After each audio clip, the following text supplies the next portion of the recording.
Good, good evening. I'm LeongYuJie. Today I'll be presenting to you a significant historical event in Singapore.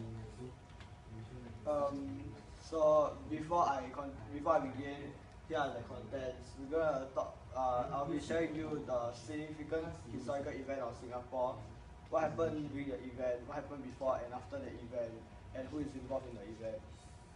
Okay, so before I continue, when we talk about significant historical event in Singapore, what comes into your mind?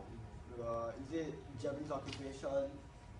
Is it the riots? Or is it the separation in 1965? Yeah. So the significant event of Singapore, which I'm going to share about, is the 1948 election. Why is it a historical event to me? Because it is Singapore's first ever election. It's a small step, but yet it's a significant step towards democracy.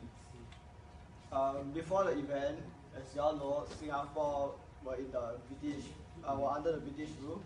During World War II, but as World War II comes, British were unable to protect Singapore, and because so, the Japanese defeated the British and took over Singapore.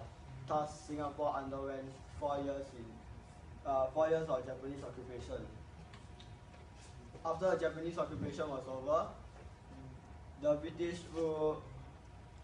Singapore is under the British rule again. However, the locals in Singapore was unhappy with the foreign rule and wanted to be free.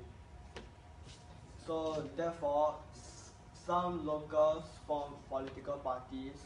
One of them is the Singapore Progressive Party, which is formed in 1947. And due to many unhappiness of locals, the British thus decided to hold Singapore's first ever election in 1948. So the parties involved in the election is Singapore Progressive Party. It is the first ever political party in Singapore, formed in 1947. The leader is Tan Chai Cheng, and the other key members are John Laycock and N.A. Malau.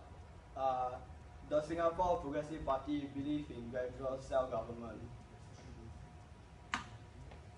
Okay, besides Singapore Progressive Party, the independents are also contesting in the election. They are candidates who do not belong to any political party.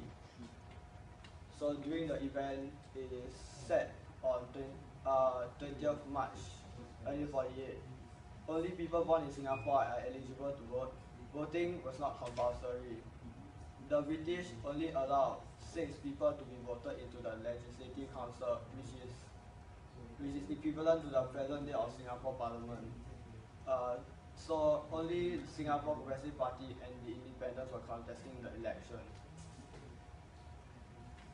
So here's the results. It's a draw. Singapore Progressive Party won 3 seats in the Legislative Council. The other 3 seats were won by 3 other independents. In terms of votes, Singapore Progressive Party only gathered 49.5% of the votes. And out of total population of 940,000 people in Singapore, only 14,126 people turned out for the vote. This is due to the fact that this election is not compulsory. That's why there's a low number of people participating in the voting. So after this whole election, the Singapore Progressive Party worked with the British government closely and fought for equal treatment for both local and civil servants. However, it was not popular among the Chinese locals as it was pro-British. Right, that's the end. Thank you.